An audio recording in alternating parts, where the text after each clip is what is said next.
Jornalismo. Jornal Gente. Bandeirantes.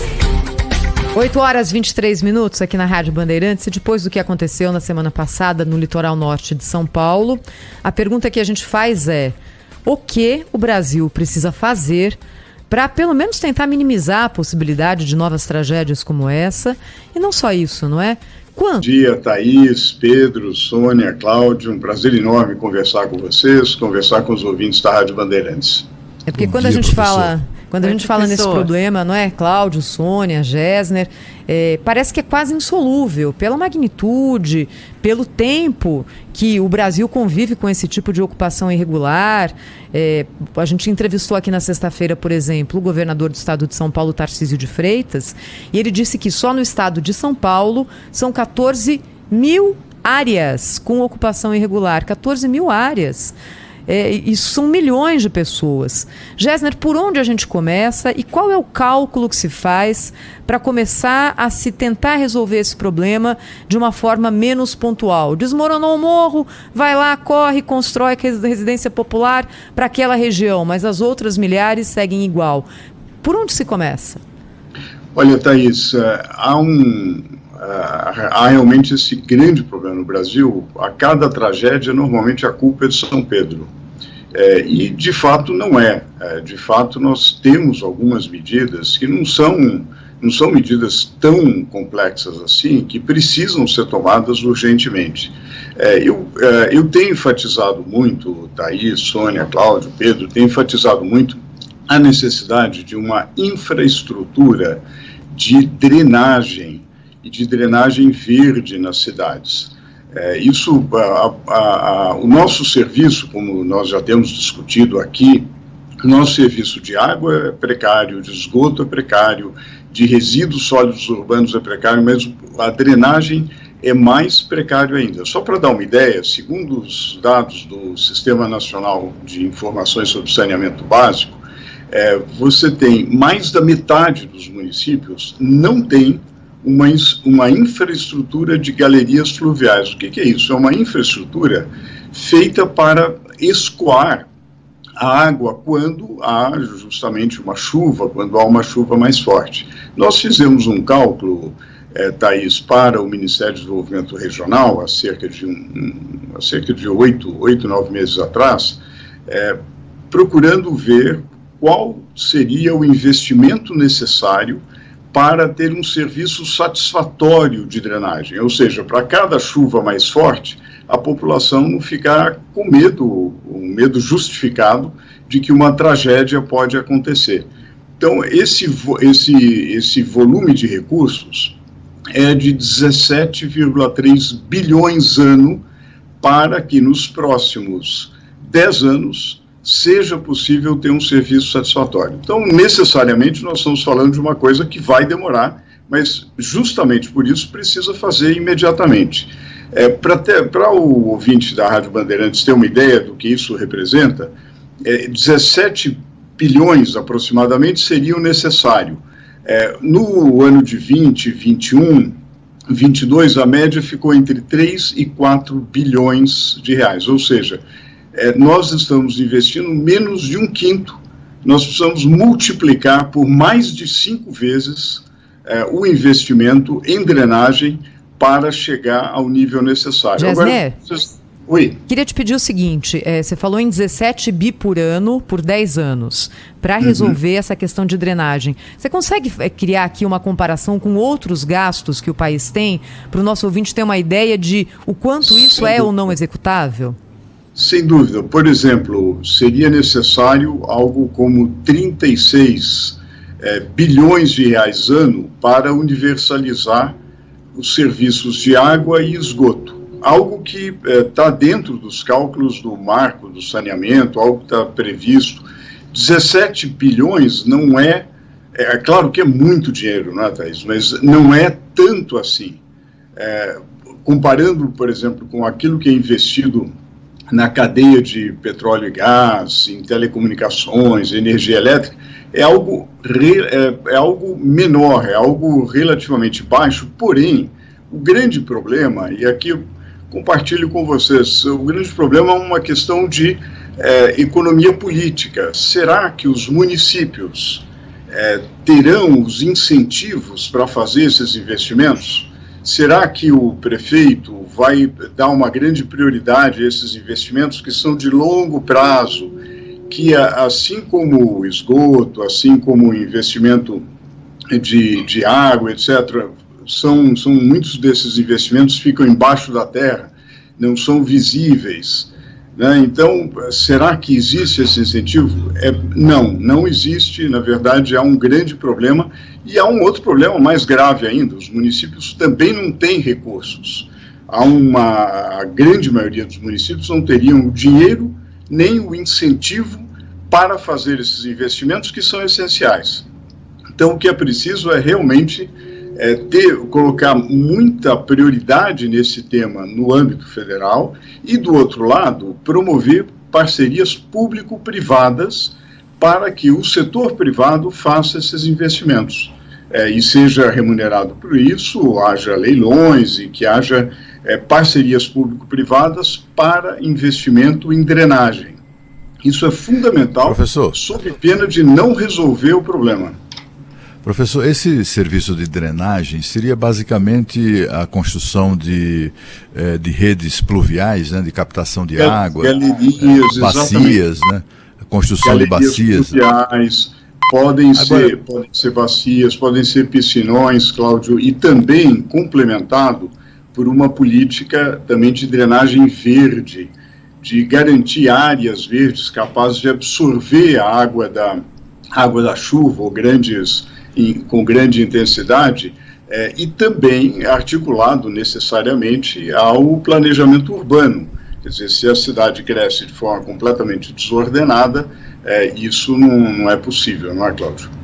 Agora, porque a minha pergunta é a seguinte, professor: por mais que se faça, há uma situação em que, quando desaba um temporal como esse que aconteceu no litoral, sobretudo no litoral norte de São Paulo, não há serviço público que contenha os efeitos dramáticos de uma chuvarada dessa, né? A gente assistiu em julho de 2021, até lembramos aqui esse episódio esses dias, não faz muito tempo, foi há, sei lá, menos de 2 anos, né? Na Europa, uma situação muito semelhante, quando mais de 200 pessoas morreram, 60 delas só na Alemanha. Estamos falando do país, a Alemanha, certamente o mais bem estruturado do ponto de vista de obras públicas, inclusive de drenagem, etc. e tal. Porque quando a chuva, quando chega num limite, o aguaceiro, torna inócua, né, qualquer iniciativa que tenha sido adotada, ou pelo menos assim, não são suficientes essas iniciativas do setor público, não é? Porque também há problemas de impermeabilização progressiva do solo, tem uma série de fatores que impedem essa questão. Não haveria outra, precedendo os investimentos em drenagem, não haveria outras coisas a serem feitas, ou investimentos a serem feitos pelo setor público, sobretudo, como, por exemplo, a remoção das pessoas de áreas perigosas? Quer dizer, há coisas a serem feitas antes disso, ou o senhor acha que não, que deve começar logo com a impermeabilização, com os serviços de drenagem, claro, de águas pluviais? Não. Cláudio, eu acho que você levantou vários pontos muito pertinentes e acho que todas essas ações devem ser feitas simultaneamente, imediatamente. A gente está perdendo tempo em não fazê-las imediatamente.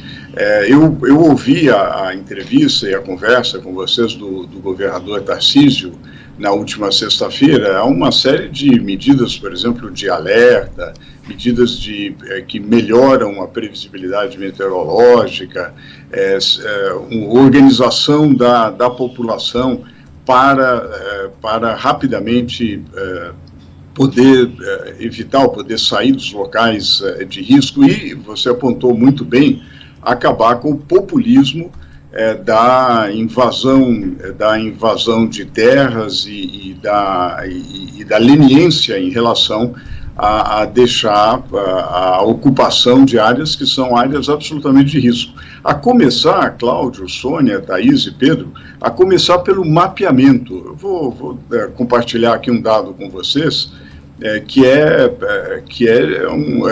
que espanta, que é um dado também do sistema do SNIS, o Sistema de Informações sobre Saneamento Básico, que mais de 2/3 dos municípios, 67% dos municípios, não têm um mapeamento adequado das áreas de risco. Quer dizer, não há sequer um mapeamento preciso de quais áreas são áreas de risco. Então, de fato, o planejamento urbano, a remoção daqueles domicílios, daquelas pessoas que estão em área de risco, obviamente articulada uma política de moradia e uma política habitacional, são todas ações necessárias, que são um conjunto de políticas públicas. Eu tenho enfatizado a questão da drenagem porque ela é fundamental. Ela é uma infraestrutura sem a qual você não começa nem a enfrentar o problema. É claro que com os extremos climáticos, e na verdade quando a gente olha a história da humanidade, sempre houve grandes desastres e grandes modificações da natureza, em relação às quais nós não podemos enfrentar, mesmo países muito desenvolvidos como a Alemanha tem esses problemas. Mas uma coisa é ter esse problema uma vez a cada 20 anos, uma vez a cada 50 anos ou 100 anos. Outra coisa nós, quando a gente olha nos últimos 12 meses, nós tivemos cerca de 11 tragédias. Não é possível.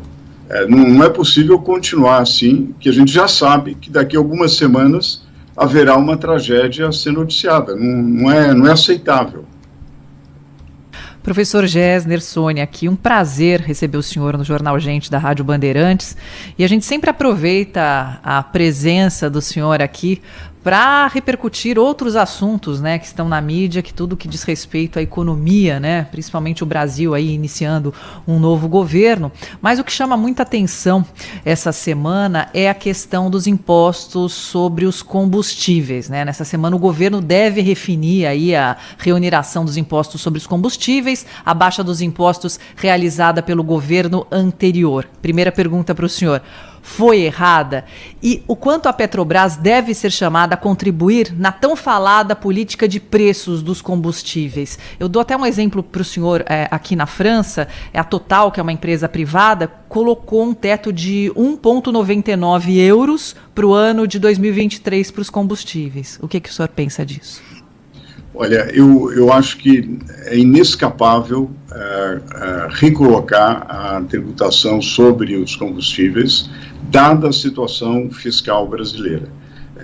Eu acho que seria um péssimo sinal se continuasse a haver uma isenção dos tributos federais, se não houvesse essa reoneração, que pode ser eventualmente escalonada, que pode ser mais para a gasolina e menos para o diesel, dado o impacto sobre o transporte, mas é fundamental, sob pena de agravar uma percepção que existe de que há um grande risco fiscal, uma grande indisciplina fiscal, no momento em que não há uma regra fiscal vigente. Então é essencial que volte, seria uma política populista, não voltar à tributação. É claro, depois, no âmbito de uma reforma tributária, de uma mudança mais global, se poderia até pensar em eventuais modificações. Mas eu acho que o recado tem que ser o compromisso do governo em relação à disciplina fiscal, sob pena de, para se evitar o impacto inflacionário dos impostos sobre combustíveis, você ganha um outro impacto inflacionário, que são o crescimento das expectativas inflacionárias em função da percepção de indisciplina fiscal que decorreria se não houvesse nenhuma modificação. Nesse sentido, acho que o ministro Haddad tem razão, o Ministério da Fazenda tem razão de propor, pelo menos é o que se depreende das notícias, de propor uma reoneração neste momento. Uma outra questão muito interessante também, muito difícil, e você melhor do que ninguém acompanhou isso de perto, que é razoável tributar mais combustíveis fósseis mesmo. Afinal, no médio e longo prazo, nós queremos dar o sinal de que os combustíveis fósseis devem ser mais tributados relativamente a outros. Mas essa é uma discussão de mais médio prazo, extremamente difícil do ponto de vista político, e a França talvez seja o exemplo mais icônico disso, mas de qualquer maneira eu acho que o governo não deveria hesitar, sob pena de comprometer ainda mais a percepção de indisciplina fiscal.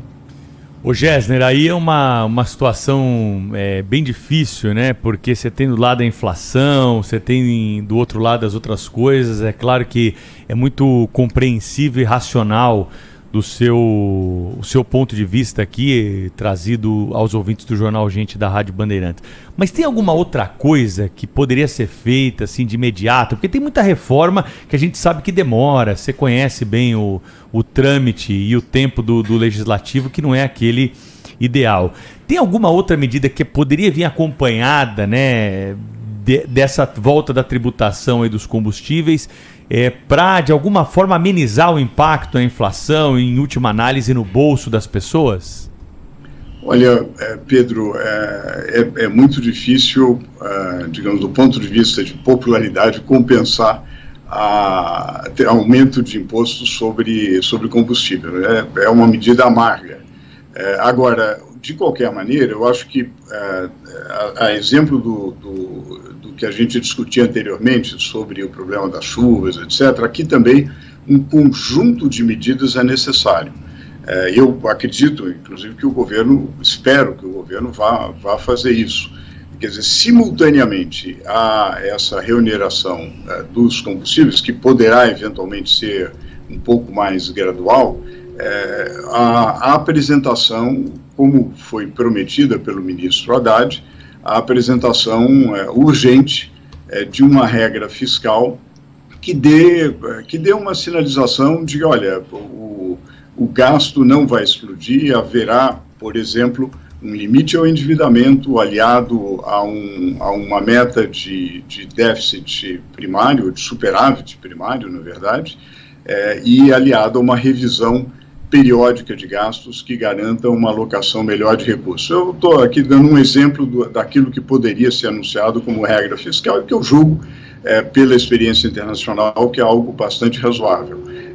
Eu acho que se simultaneamente houver essa sinalização, aliado a um cronograma claro, transparente, de uma reforma tributária mais para frente, e também, e aí voltando àquilo, desculpe, Sônia, que eu não mencionei a política da Petrobras, né?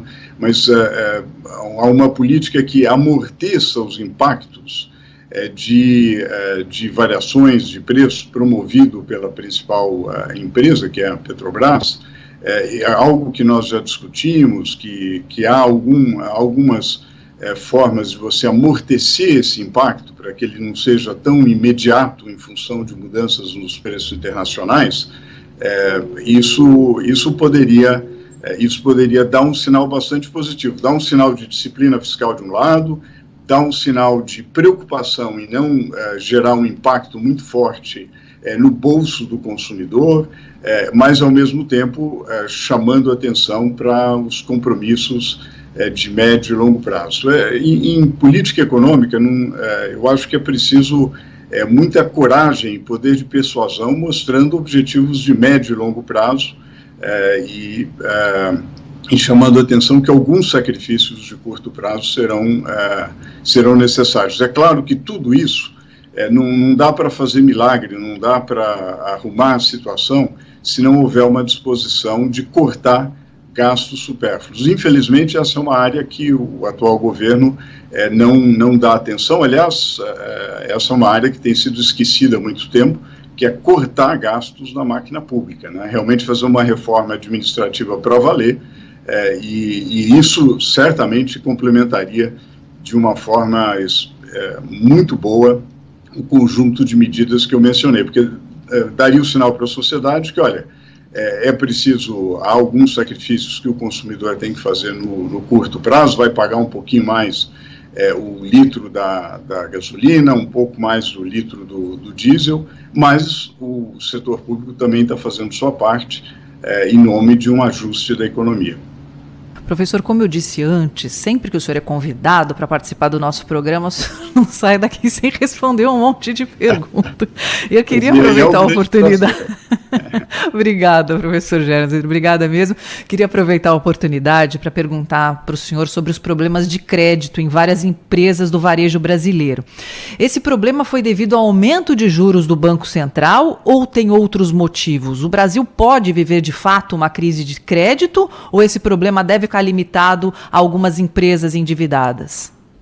Olha, eu tenho a impressão que há uma combinação, há dois fatores bastante fortes. Um primeiro relacionado ao problema da Americanas, que naturalmente gerou uma preocupação disseminada de que, olha, vamos ver como que está sendo contabilizado a dívida a fornecedores, né?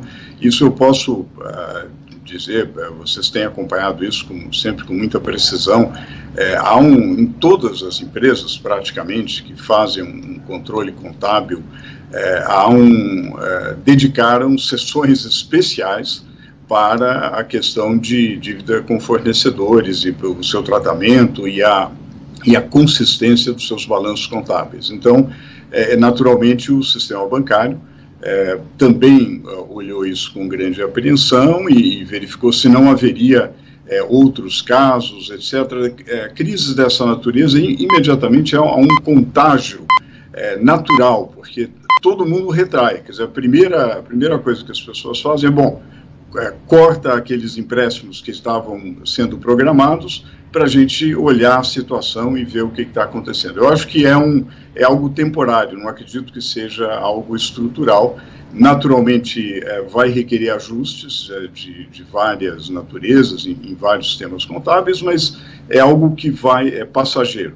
Há uma outra preocupação com o problema de solvência, de inadimplência em função do desempenho muito medíocre da economia nos últimos anos, e aí de uma maneira geral, nossa taxa média de crescimento é muito baixa, e isso faz com que o crescimento da renda seja baixo, e depois do choque da pandemia e de sucessivos choques externos, há uma fragilidade de alguns setores, e isso também faz com que haja uma percepção de risco na concessão de empréstimos. Mas é algo que também pode ser superado desde que a economia retome.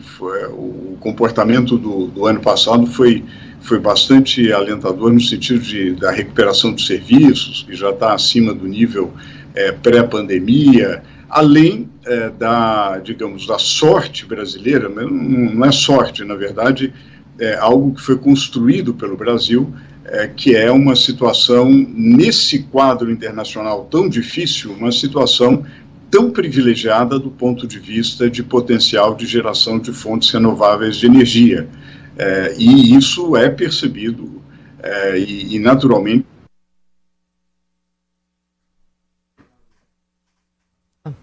Bom, travou a conexão com o professor Gésner Oliveira, que estava conversando com a gente aqui nessa manhã sobre os assuntos da economia. O Gésner vai voltar a falar com a gente em outra oportunidade. Voltou, Gésner? Só para concluir, então, você estava falando aí das questões energéticas bem na hora em que a ligação deu uma picotada. Só faltava cair energia, né, Pedro? E o que eu dizia é o seguinte: o Brasil vive uma situação assim, muito difícil de curto prazo, como nós mencionamos antes, e a necessidade de sinalizar realmente para você baixar expectativas inflacionárias, mas ao mesmo tempo conta com fronteiras de expansão de investimento excepcionais, né? A energia até que está deixando, mas a telefonia e a internet é que não está deixando essa conexão. Cadê o 5G? Cadê o 5G? E o problema não é de Wi-Fi bom, viu? Porque aqui lá no Gésner tem Wi-Fi bom, viu, Cláudio? Não tínhamos 5G. O 5G não tinha chegado? Cadê o 5G? Né? Cadê o 5G? A revolução tecnológica brasileira. Bom, o Gésner vai voltar numa próxima oportunidade, falou bastante com a gente aí sobre a questão. Para variar, grandes esclarecimentos, exatamente. Lá do litoral norte também essa questão dos combustíveis aí. O Jornal Gente tem muito mais para você, hein? Hoje o Fernando Schiller vai estar com a gente para debater política já.